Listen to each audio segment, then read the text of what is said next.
Hello friends, welcome to day trader Telugu and good evening.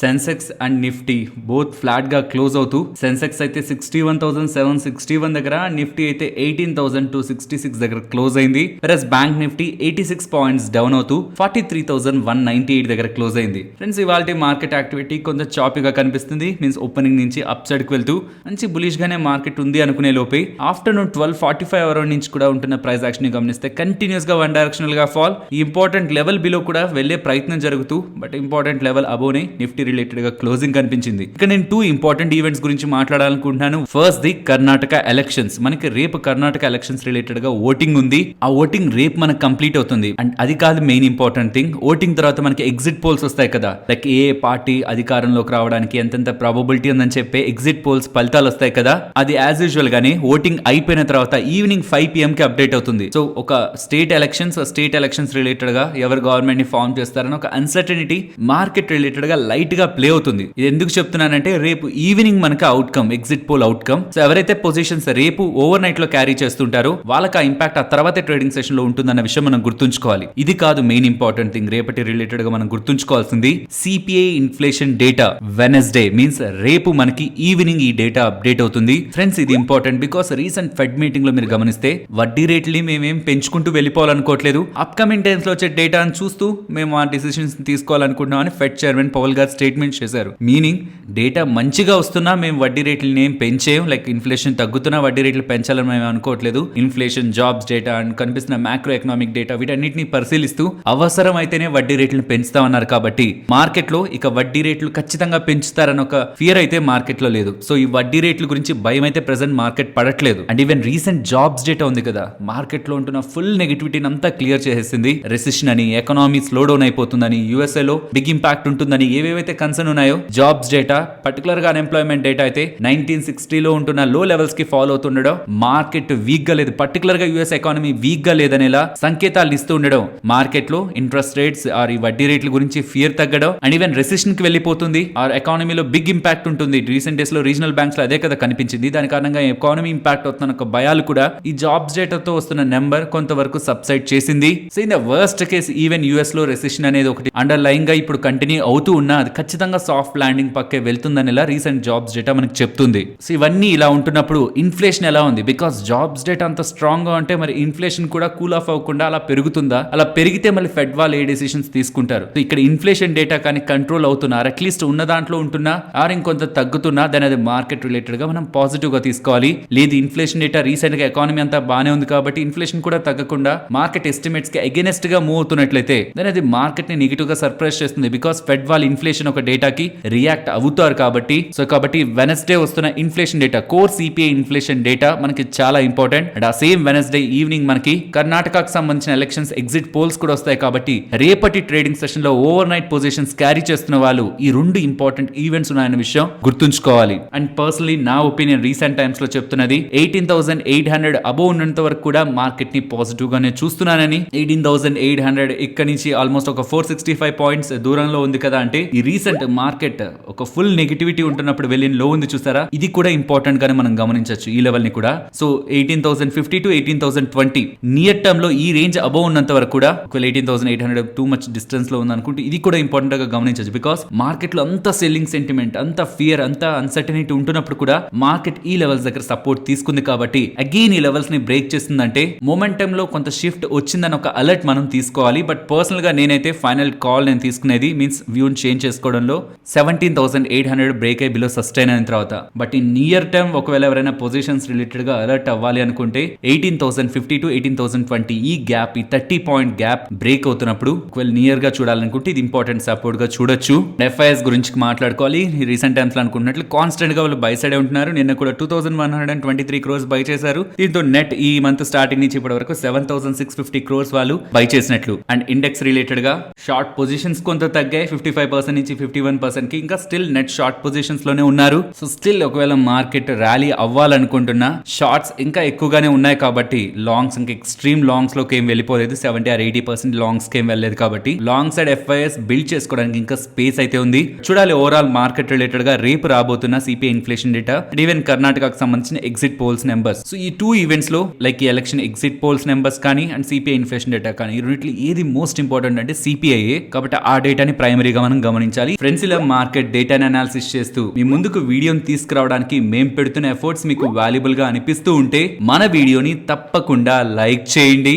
First India bulls real estate గురించి మాట్లాడుకోవాలి. Stock ఇవాళ 20% correct అయింది కదా. దీని బ్యాక్ ఒక ఇంపార్టెంట్ అప్డేట్ ఉంది. బట్ అప్డేట్ మాట్లాడుకునే ముందు దానికి రిలవెంట్ గా ఉంటున్న కొంత డేటాని మీరు తెలుసుకోవాలి. ఇది స్టెప్ బై స్టెప్ మాట్లాడుకుందాం. జనవరి 2020 ఇక నుంచి నియర్లీ 3 years బ్యాక్ వీళ్ళు ఇండియా బుల్స్ రియల్ ఎస్టేట్ అలాగే ఎంబసీ వాళ్ళు వీళ్ళిద్దరూ కూడా కంబైన్ అయి ఎంబసీ డెవలప్మెంట్ లిమిటెడ్ అనేలా ఒక కొత్త కంపెనీగా ఫామ్ అవ్వాలనుకున్నారు. మీన్స్ రియల్ ఎస్టేట్ లో ఉంటున్న ఇండియా బుల్స్ వాళ్ళు అండ్ ఇదే సేమ్ సెగ్మెంట్ లో ఎప్పటి నుంచో బిజినెస్ చేస్తున్న ఎంబసీ వాళ్ళు వీళ్ళిద్దరు కూడా ఒకటై వీళ్ళకి సంబంధించిన ల్యాండ్స్ అండ్ వీళ్ళ అసెట్స్ ని డెవలప్ చేసి ఒక బిగ్ ఎంటిటీగా గ్రో అవ్వాలనే ఒక ఆలోచనతో 2020 జనవరిలోనే వీళ్ళిద్దరూ కలవబోతున్నారనేలా ఒకటవబోతున్నారనేలా అప్డేట్స్ అయితే వచ్చాయి. దాంతో మార్కెట్ చాలా ఎక్సైట్ అయింది. బికాస్ వీళ్ళ రిలేటెడ్ గా ఉంటున్న అసెట్స్ ఎంబసీ వాళ్ళ చేతిలోకి వెళ్తున్నట్లయితే మీన్స్ ఈ ఎంటైర్ కంపెనీని ఎంబసీ వాళ్ళు లీడ్ చేస్తున్నట్లయితే మంచి వాల్యూ క్రియేట్ అవుతుందని మార్కెట్ చాలా పాజిటివ్ గా తీసుకుంది. అండ్ ఇంకొకటి ఇండియా బుల్స్ రిలేటెడ్ గా ప్రమోటర్స్ ఒక ఇష్యూస్ ఎప్పటి నుంచో ఈ కంపెనీ బ్యాక్ నెగిటివ్ గా ఉంటుండడం,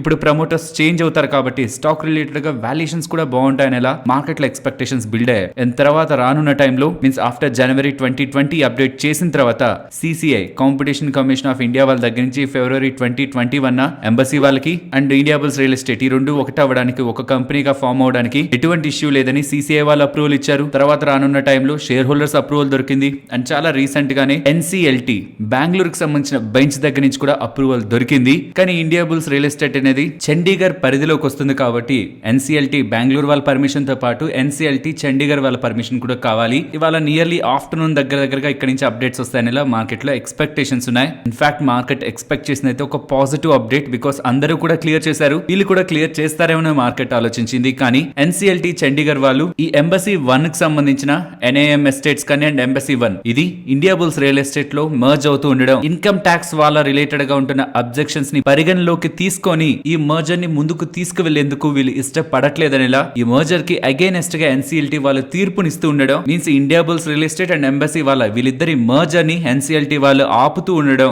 మార్కెట్ నెగిటివ్ గా తీసుకుంది. అండ్ ఇలా స్టాక్ ప్రైస్ ఇంతలా ఫాలో అవుతుండడం ఈ అప్డేట్ వచ్చాక ఇండియా బుల్స్ వాళ్ళు కూడా అఫీషియల్ గా ఎక్స్చేంజెస్ కి చెప్తున్నది ఆల్రెడీ ఎన్సిఎల్టీ బెంగళూరు బెంచ్ నుంచి వీళ్ళకి అఫీషియల్ అప్రూవల్ వచ్చిందని. కానీ India bulls real estate NCLT Chandigarh పరిధిలో ఉంటుంది కాబట్టి వీళ్ళ దగ్గర నుంచి కూడా వీళ్ళకి అప్రూవల్ కావాలి. కానీ ఇన్కమ్ ట్యాక్స్ డిపార్ట్మెంట్ వాళ్ళ ఆరోపణల్ని దృష్టిలో ఉంచుకొని వాళ్ళు అప్రూవల్ ఇవ్వట్లేదు. కానీ వీళ్ళు స్ట్రాంగ్ గా బిలీవ్ చేస్తున్నది ఏ అబ్జెక్షన్స్ అయితే ఇన్కమ్ ట్యాక్స్ డిపార్ట్మెంట్ వాళ్ళు చెప్పడం దాని కారణంగా చండీగఢ్ బెంచ్ వాళ్ళు ఇవ్వలేదు వీళ్ళకి అప్రూవల్, అవన్నీ అన్జస్టిఫైడ్ అని అండ్ అవేవి కూడా ఈ మర్జర్ ని ఇంపాక్ట్ చేయవని. సో కాబట్టి ఒక కంప్లీట్ ఆర్డర్ ఎన్సిఎల్టీ బెంచ్ దగ్గర నుంచి వచ్చిన తర్వాత దాని రిలేటెడ్ గా ఉంటున్న అన్ని ఆప్షన్స్ ని పరిశీలించి ఎన్సిఎల్టీ చండీగఢ్ బెంచ్ వాళ్ళు ఇచ్చిన డెసిషన్ కి అగైనెస్ట్ గా ఎన్సిఎల్ఏటీ లో national company law appellate tribunal లో ఎన్సిఎల్టీ చండీగఢ్ వాళ్ళకి అగైనెస్ట్ గా వీళ్ళు అపీల్ ని కూడా పెడతారనేలా అప్డేట్స్ అయితే చేస్తున్నారు. ఇప్పటికే ఇది చాలా ఎక్కువ టైమే డిలే అయింది. 2020 జనవరిలో అప్డేట్ చేసిన మర్జర్ ఇన్ని సంవత్సరాలు కొనసాగుతూ వస్తుండడం అగైన్ ఇంకా అంతా కంప్లీట్ అయిపోతుందిలే అనుకున్న టైంలో కూడా ఎన్సిఎల్టీ చండీగఢ్ వాళ్ళు ఇంకొకసారి ఒక అబ్జెక్షన్ చెప్తూ ఉండడం ఇది ఇంకెప్పుడు క్లియర్ అవుతుంది, అసలు క్లియర్ అవుతుందా లేదా ఒక క్వశ్చన్ మార్క్స్ స్టాక్ రిలేటెడ్ గా సెల్లింగ్ ప్రెషర్ అయితే క్రియేట్ చేస్తున్నాయి.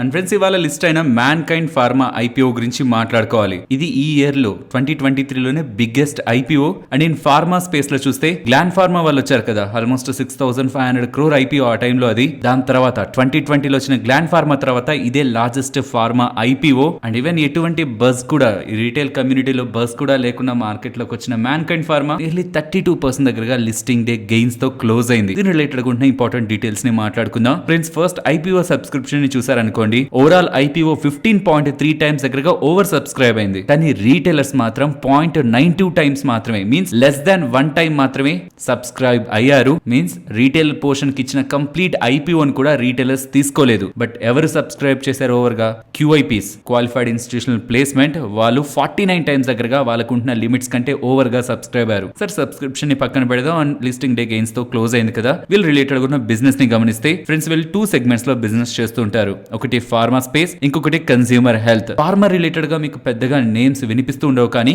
ఈ కన్స్యూమర్ హెల్త్ రిలేటెడ్ గా మీరు ఇలాంటి నేమ్స్ విని ఉంటారు కదా. Unwanted 72, Prega News, Manforce related గా బ్రాండ్స్ అండ్ వాటి ప్రొడక్ట్స్ మనకి బయట కనిపిస్తూ ఉంటాయి. సో మనకి కనిపిస్తున్న ఈ కన్స్యూమర్ రిలేటెడ్ ప్రొడక్ట్స్ మొత్తం కలిపి ఇలా ఎంటైర్ సేల్స్ లో కేవలం 9 to 10% మాత్రమే బిజినెస్ చేస్తాయి. Rest 90% of their business pharma segment నుంచి వస్తుంది. అండ్ అండ్ ఫార్మా అనగానే యూఎస్ కి ఎక్స్పోర్ట్స్ చేసి వాళ్ళ బిజినెస్ చేస్తుంటారు అనుకుంటాం కదా ఫార్మా బిజినెస్ అనగానే, కానీ వీళ్ళ 98% of the sales Indian business మీద ఆధారపడి ఉన్నాయి. మీన్స్ ఎక్సెప్ట్ 2% రెస్ట్ మిగతా 98% of the business Indian people ని బేస్ చేసుకునే చేస్తున్నారు. అండ్ ఇప్పుడు వస్తున్నది ప్యూర్లీ ఓఎఫ్ఎస్ 4326 crores దగ్గరగా ఓఎఫ్ఎస్ ద్వారా మార్కెట్ లోకి వచ్చారు. అండ్ 1080 రూపీస్ దగ్గరగా అప్పర్ ప్రైస్ బ్యాండ్ లో ప్రైస్ పెట్టారు. బట్ స్టిల్ ఇవాళ 30% listing day against the close అయింది. ఇప్పుడంతా పాజిటివ్ గా ఉంటున్నట్లుంటుంది, బట్ స్లైట్ నెగిటివ్ పాయింట్స్ కూడా ఉన్నాయి. ఒక్కొక్కటి మాట్లాడుకుందాం. ఫస్ట్, కాంపిటీషన్ ఎక్కువ అవుతుండడం. యాక్చువల్లీ వీళ్ళ ప్రొడక్ట్స్ ని మార్కెట్ లో ఎక్కువ అవైలబిలిటీలో ఉంచడానికి ఎక్కువ స్పెండ్ చేస్తూ ఉంటారు. అండ్ ఈవెన్ కాంపిటీటర్స్ తో కంపేర్ చేస్తే కొంత లోవర్ ప్రైస్ పెడుతూనే సస్టైన్ అవుతూ వస్తున్నారు. సో ఫర్దర్ గా వీళ్ళ రిలేటెడ్ గా కాంపిటీషన్ పెరుగుతూ ఉంటే ఆల్రెడీ వీళ్ళు తక్కువ ప్రైస్ లోనే పెడుతున్నారు,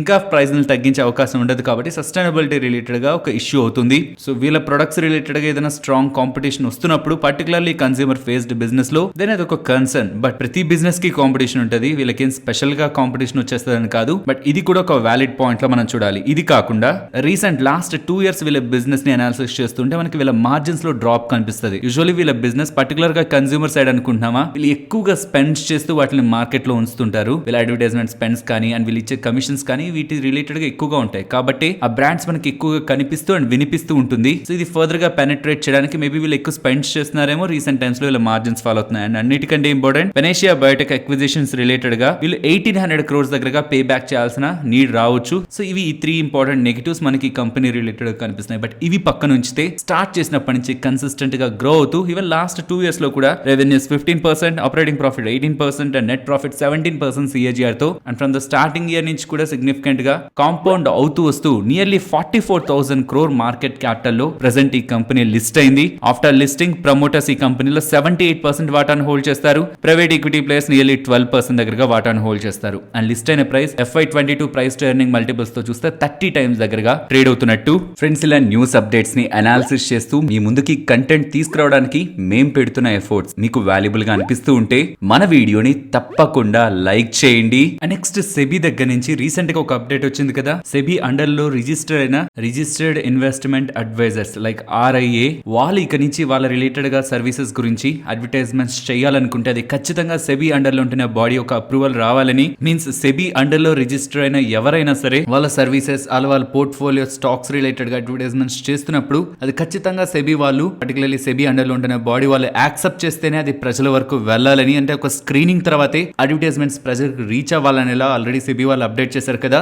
దీని రిలేటెడ్ గా ఇంకొక అప్డేట్ కనిపిస్తుంది. ఇలా అడ్వర్టైజ్మెంట్స్ రిలేటెడ్ గా అప్రూవల్ ఇవ్వడానికి ఇండివిజువల్ గా రిజిస్టర్ అయిన RIAs అయితే 3,000 రూపీస్, పార్ట్నర్షిప్ ఫ్రేమ్స్ అయితే 4,500 rupees and corporate bodies like registered investment అడ్వైజరే బట్ ఒక పెద్ద లెవెల్లో కార్పొరేట్ బాడీ లెవెల్లో వాళ్ళు ఒక బిజినెస్ చేస్తూ ఉంటే, మీన్స్ క్లయింట్స్ ని తీసుకోవడం, వాళ్ళకి సర్వీసెస్ ఇస్తూ ఉండడం, ఒక కార్పొరేట్ లెవెల్లో చేస్తుంటే వాళ్ళు 6,000 రూపీస్ పర్ అడ్వర్టైజ్మెంట్ సెబీ వాళ్ళకి పే చేయాలని అప్డేట్స్ అయితే కనిపిస్తున్నాయి. ఫ్రెండ్స్, రీసెంట్ కొన్ని డేస్ నుంచి గమనిస్తున్నారా, సోషల్ మీడియాలో మొత్తం బజ్ కనిపిస్తుంది ONDC.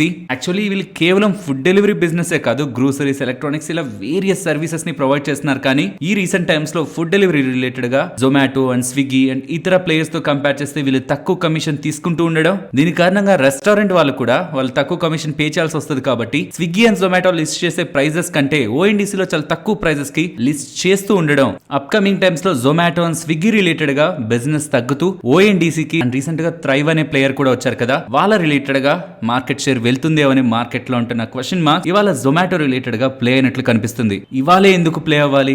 ONDC ఎప్పటి నుంచో ఉంది, థ్రైవ్ కూడా ఎప్పటి నుంచో ఉంది, ఇవాళ ఎందుకు ప్లే అవ్వాలి? దీని బ్యాక్ ఒక ట్రిగ్గర్ కూడా ఉంది. ఇన్వెస్కో వీళ్ళు స్విగ్గీ రిలేటెడ్ గా చేసిన ఇన్వెస్ట్మెంట్ ఒక వాల్యుయేషన్ లో చేస్తుంటారు కదా, ఫస్ట్ ఇన్వెస్ట్మెంట్ ఒక వాల్యుయేషన్ లో చేస్తుంటారు కదా. కానీ రీసెంట్ టైమ్స్ లో కాన్స్టెంట్ గా వాళ్ళు ఇన్వెస్ట్ చేసిన స్విగ్గీ రిలేటెడ్ గా వాల్యుయేషన్ ని కట్ చేస్తూ వస్తున్నారు. జనవరి 2022 లో స్విగ్గీని వాళ్ళు వాల్యూ చేసింది $10.7 బిలియన్ దగ్గరగా. కానీ అక్టోబర్ 2022 కి వచ్చేసరికి ఆ $10.7 బిలియన్ ని కట్ చేస్తూ వాళ్ళు చేసిన వాల్యుయేషన్, స్విగ్గీ వాల్యుయేషన్ 10.7 లో చేశారని. బట్ అక్టోబర్ 2022 లో అది $8 బిలియన్ దగ్గరగా ఉందని చెప్పారు. అండ్ ఇప్పుడు రీసెంట్ గా జనవరి 2023 రిలేటెడ్ ఆ టైంలో వాళ్ళు తీసుకుంటున్న వాల్యుయేషన్ $5 బిలియన్ దగ్గరగా ఉందని ఇన్వెస్కో వాళ్ళు కంటిన్యూస్ గా స్విగ్గీ యొక్క వాల్యుయేషన్స్ ని డౌన్ గ్రేడ్ చేస్తూ ఉండడం. నియర్లీ $10.7 బిలియన్ నుంచి జనవరి 2022 లో ఉన్న $10.7 బిలియన్ దగ్గర నుంచి $10.7 బిలియన్ దగ్గర నుంచి ఇప్పుడు నియర్లీ 50% వాల్యుయేషన్ ని కట్ చేస్తూ ఉండడం. మార్కెట్ లో పెరుగుతున్న కాంపిటీషన్, పర్టికులర్ గా ఈ ONDC రిలేటెడ్ గా అండ్ ఈవెన్ కొత్తగా ఉంటున్న థ్రైవ్ ప్లేయర్ రిలేటెడ్ గా వీళ్ళకి స్ట్రిక్ట్ కాంపిటీషన్ ఉంటూ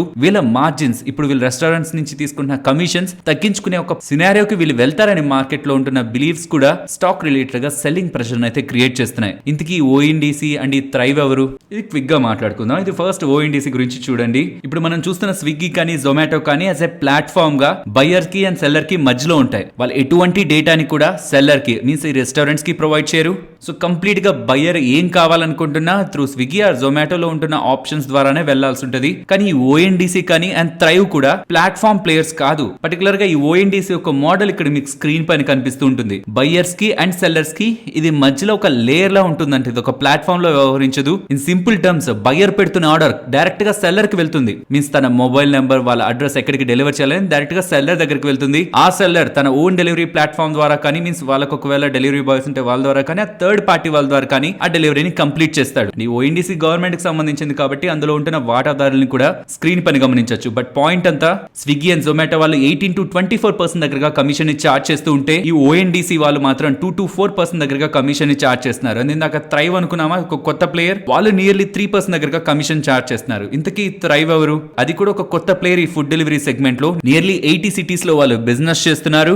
వాళ్ళు రెస్టారెంట్స్ దగ్గర నుంచి 3% కమిషన్ తీసుకుంటూ వాళ్ళు ఒక డిఫరెంట్ మోడల్ లైక్ రెస్టారెంట్ వాళ్ళే ఒక మినీ సైట్స్ ని ఆ థ్రైవ్ కి సంబంధించిన ప్లాట్ఫామ్ లో లైక్ వాళ్ళ ఓన్ గా వాళ్ళ బిజినెస్ చేసుకునేలా త్రూ ప్లాట్ఫామ్ ద్వారా బిజినెస్ చేసుకునేలా వాళ్ళ ఆపర్చునిటీని కల్పిస్తున్నారు. సో వాళ్ళు కూడా లో కమిషన్స్ తీసుకుంటుండడం అండ్ కస్టమర్ ఎవరైతే ఆర్డర్ ప్లేస్ చేస్తున్నారో ఆ కంప్లీట్ డేటాని రెస్టారెంట్ ఓనర్స్ కి పంపిస్తూ ఉండడం. So probably restaurants Swiggy Zomato కంటే ఈ ఓఎన్డీసీ థ్రైవ్ ని ఎక్కువగా ఎంకరేజ్ చేస్తాయి అప్కమింగ్ టైమ్స్ లో. సో దట్ ప్రెసెంట్ ఉంటున్న మార్కెట్ షేర్ వీళ్ళకి 10 to 15% దగ్గరగా వెళ్తుందనేలా మార్కెట్ లో బిలీవ్ స్టార్ట్ అయింది. సో ఇది అప్కమింగ్ టైమ్స్ లో స్విగ్గీ అండ్ జొమాటో రిలేటెడ్ గా ఉంటున్న కమిషన్ ఛార్జింగ్ మోడల్ ని చేంజ్ చేయడానికి డిస్రప్ట్ చేయడానికి పాసిబిలిటీ ఉంటుందనేలా మార్కెట్ లో ఉంటున్న ఊహాగానాలు కూడా స్టాక్స్ రిలేటెడ్ గా సెల్లింగ్ ప్రెషర్ ని క్రియేట్ చేస్తున్నాయి. లిస్ట్ అయిన జొమాటో రిలేటెడ్ గా మనకు కనిపిస్తుంది కానీ అన్లిస్టెడ్ స్పేస్ లో స్విగ్గీ రిలేటెడ్ గా కూడా ఒక బిగ్ ఇంపాక్ట్ రీసెంట్ టైమ్స్ లో కనిపిస్తుంది. ఆల్మోస్ట్ 50% ఆఫ్ ద వాల్యుయేషన్ ని ఇన్వెస్ట్కో వాళ్ళు ఈ రీసెంట్ టైమ్స్ లో కట్ చేశారు. నెక్స్ట్ నెంబర్స్ గురించి మాట్లాడుకోవాలి. ఫస్ట్ బిర్లా సాఫ్ట్ వాళ్ళ నెంబర్స్ గురించి మాట్లాడుకోవాలి. ఫ్రెండ్స్ ఈ నెంబర్స్ ని ప్రీవియస్ గా ఉంటున్న మీన్స్ బ్యాక్ ఉంటున్న నెంబర్స్ తో కంపేర్ చేయకూడదు. బికాస్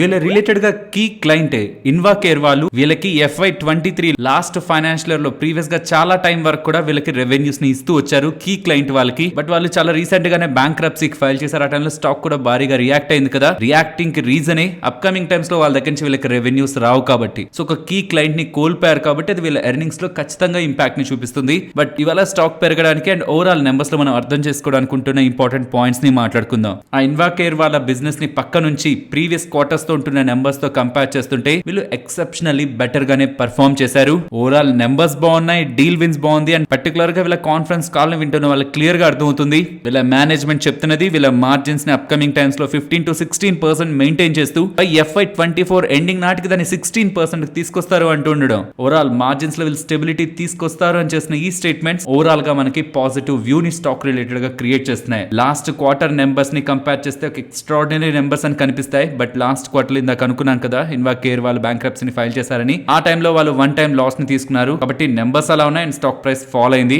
దాంతోనూ ఈ నెంబర్స్ ని కంపేర్ చేయకూడదు, చాలా బాగున్నాయని అనుకోకూడదు. అలా లాస్ట్ ఇయర్ సేమ్ టైం తో కూడా ఈ నెంబర్స్ ని కంపేర్ చేయకూడదు. ఆ టైంలో ఇన్వాకేర్ వాళ్ళ రెవెన్యూస్ ఉన్నాయి కాబట్టి. సో ఆప్టికల్లీ మనకు కనిపిస్తున్న నెంబర్స్ ని మనం అనాలిసిస్ చేయకుండా ప్రీవియస్ గా ఉంటున్న వాళ్ళ నెంబర్స్ లోంచి ఆ ఇన్వాకేర్ ఒక ఇంపాక్ట్ ని తీసి మనం కంపేర్ చేస్తుంటే అది బాగున్నాయి. అండ్ మేనేజ్మెంట్ కూడా చాలా స్ట్రాంగ్ కామెంటరీని కాన్ఫరెన్స్ కాల్ అప్డేట్ చేశారు. ఓవరాల్ నాకు బిర్లా సాఫ్ట్ ఒక నెంబర్స్ అండ్ వాళ్ళ కామెంటరీ పాజిటివ్ గా ఉంది. నెక్స్ట్ విఐపి ఇండస్ట్రీస్ గురించి మాట్లాడుకోవాలి. రీసెంట్ టైమ్స్ లో ట్రావెల్ రిలేటెడ్ గా ఫుల్ బజ్ నడుస్తుంది కదా. వీళ్ళు కూడా చాలా మంచి నెంబర్స్ ని పోస్ట్ చేశారు. నెంబర్స్ పోస్ట్ చేశారు అంటున్నారు కానీ లాస్ట్ టైం అంతా ప్రాఫిట్ ఉంది, ఈసారి లాస్ పోస్ట్ చేశారు కదా అంటే ఫ్రెండ్స్ 47 crores దగ్గరగా ఎక్సెప్షనల్ లాస్ ని వీళ్ళు తీసుకున్నారు. One time loss. అది బంగ్లాదేశ్ లో ఉంటున్న వీళ్ళ మ్యానుఫాక్చరింగ్ ఫెసిలిటీ రిలేటెడ్ గా ఫైర్ జరిగింది. దాని రిలేటెడ్ గా వచ్చిన లాస్ ని వన్ టైం గా సెటిల్ చేసుకున్నారు. దాని కారణంగా మీకు ఫాల్ కనిపిస్తుంది కానీ ఓవరాల్ బిజినెస్ పరంగా మంచి గ్రోత్ ఈసారి నమోదు చేశారు. స్టాక్ పెద్దగా రియాక్ట్ అవ్వలేదు కానీ దీంట్లో ఎవరైతే ఇన్వెస్ట్ చేసి హోల్డ్ చేస్తున్నారో డెఫినెట్లీ మంచి నెంబర్స్. అండ్ ఈవెన్ దీంతో పాటు 200 crores క్యాపెక్స్ అండ్ వీళ్ళ డిస్ట్రిబ్యూషన్ నెట్వర్క్ ని కూడా పెంచుకుంటూ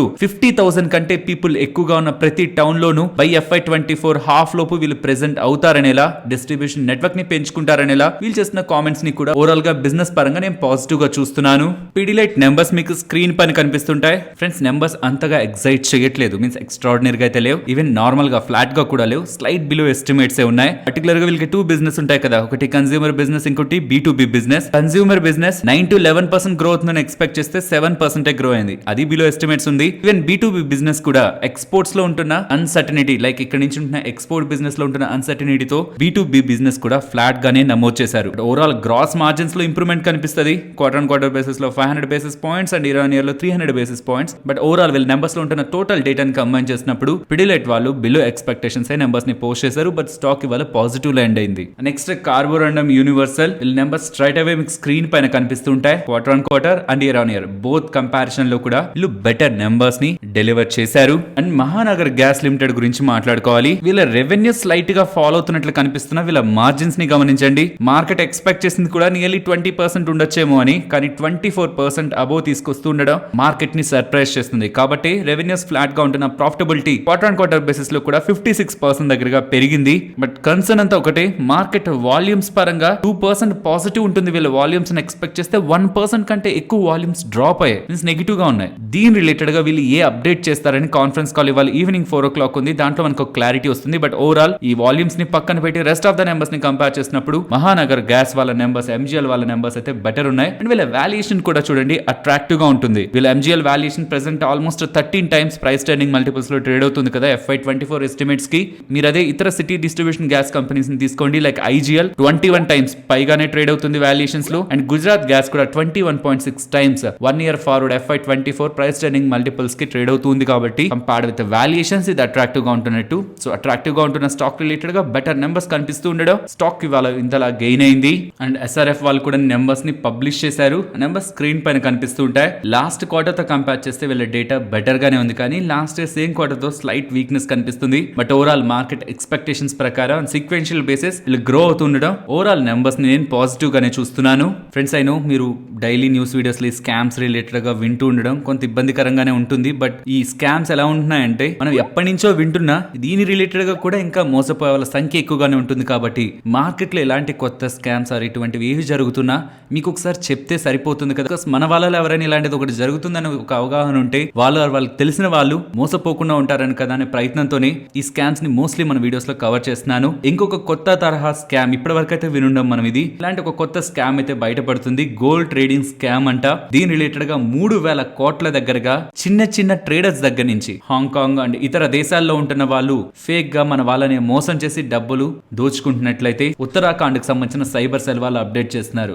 వివరాల్లోకి వెళ్తే మీకు వాట్సాప్ ఆర్ టెలిగ్రామ్ లో గోల్డ్ లో కానీ ఆర్ ఈవెన్ కొన్ని స్పైసెస్ అండ్ ఈవెన్ లిక్కర్ లో కూడా ఇన్వెస్ట్మెంట్ చేస్తారా, ట్రేడింగ్ చేస్తారని ఎలా మీకు మెసేజ్లు వస్తాయని. సరే అంతా బానే ఉంది కదా అని చెప్పి ఎలాగో గోల్డ్ కూడా పెరుగుతుంది. రీసెంట్ టైమ్స్ లో గోల్డ్ రిలేటెడ్ గా బజ్ నడుస్తుంది కాబట్టి గోల్డ్ లో ఇన్వెస్ట్మెంట్ చేస్తే మంచిదే కదా. వీళ్ళే మనల్ని డైరెక్ట్ గా కాంటాక్ట్ అయ్యారని వాళ్ళ ద్వారా చిన్న ఇన్వెస్ట్మెంట్స్ మొదట కలెక్ట్ చేసి వాళ్ళ రిలేటెడ్ గా పోర్ట్ఫోలియో అండ్ వాళ్ళ రిలేటెడ్ గా పెరుగుతున్న ప్రైజెస్ అవన్నీ చూపిస్తూ ట్రస్ట్ గెయిన్ చేసి అది ఒక మంచి ప్లాట్ఫామ్ అనే ఒక ట్రస్ట్ ని గెయిన్ చేసిన తర్వాత పెద్ద మొత్తంలో ఇన్వెస్ట్మెంట్స్ తీసుకుంటూ 1,000 కోట్లలో ఇలా మోసం చేశారని అండ్ ఇలా పోలీస్ కంప్లైంట్స్ వచ్చాక అసలు ఎవరు మోసం చేశారని పోలీసులు వెతికే ప్రయత్నంలో మల్టిపుల్ షెల్ కంపెనీస్, ఆ షెల్ కంపెనీస్ ఒక్కొక్కటి ఇంకొక దానికి ఇంటర్ కనెక్ట్ అవుతూ ఆ మొత్తం డబ్బులంతా హాంకాంగ్ అండ్ సింగపూర్ కి ట్రాన్స్ఫర్ అయినట్టు. బట్ అవి ఎలా వెళ్ళే, అసలు మోడ్ ఆఫ్ ట్రాన్స్ఫర్ ఎలా ఉంది, ఏ కంపెనీ నుంచి ఇంకో కంపెనీకి ఎలా వెళ్ళిందని చూడడం నియర్లీ ఒక పజిల్ లానే ఉందని. Means number of shell companies ని క్రియేట్ చేస్తూ ఈ మోసాలకి పాల్పడుతుండడం.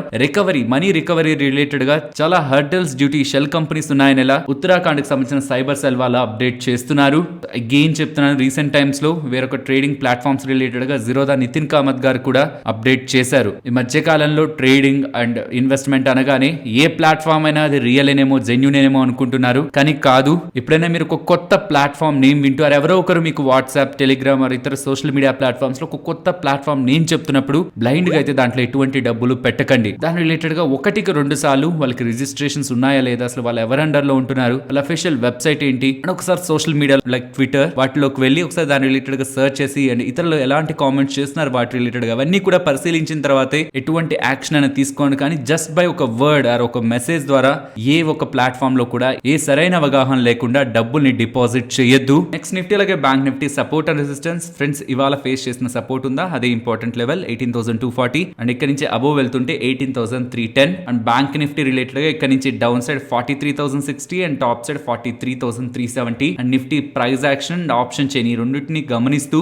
18,400 to 17,800 ఇన్ బిట్వీన్ ఈ రేంజ్ లో మార్కెట్ ఉంటుందనేలా పర్సనల్ గా నేను గమనిస్తున్నాను. రీసెంట్ టైమ్స్ లో కూడా చెప్తున్న రేంజ్ ఇదే, ఇప్పుడు కూడా అదే రేంజ్ ని కంటిన్యూ చేస్తున్నాను. మరొక వీడియోతో మళ్ళీ కలుద్దాం. అంతవరకు టేక్ కేర్.